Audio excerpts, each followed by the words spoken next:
数位化时代，学台语的资源是愈来愈多，有会晓写程式的少年人，因为家己学台语的时阵，感觉教育部的台语学习资源也是无够方便，就家己写学言台语字典 App， 整合着教育部的学习资源，加入一寡帮助学习的功能，让大家开始学台语的时阵有一个友善的工具，挺好使用。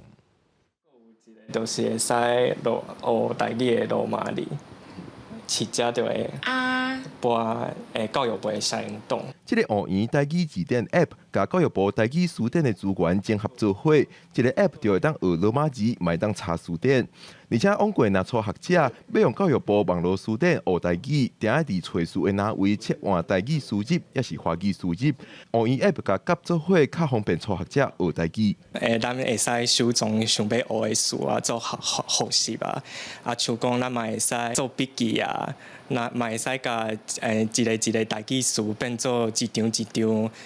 台语的字卡。正学台文的时阵，就是每一工就迄个网站。毋过我感觉我较接使用的是我的手机啊，所以若是会当用手机啊做即寡代志，我感觉会对我的学习更较方便。 开发者心安原底住日本，发现家己的日语愈来愈好，却豆豆不晓台语。伊开始甲母语捡倒转来，学台文的过程煞无顺利，就用6礼拜时间开发学言 App 帮助学习。同款推动台语数位学习的，阁有即个2020年开始募资的台文加西米计划，到达已经开发出140万人次捌使用的找台语词典，甲拍台语输入法。 虽然透过募资平台，每个月有超过170个人斗支持，不过提案者吴希美讲，也是真吃力。像这2档吼，干那做迄个台语大词典，就是干那校对迄个文字语序文字的部分，甲就是甲迄个例词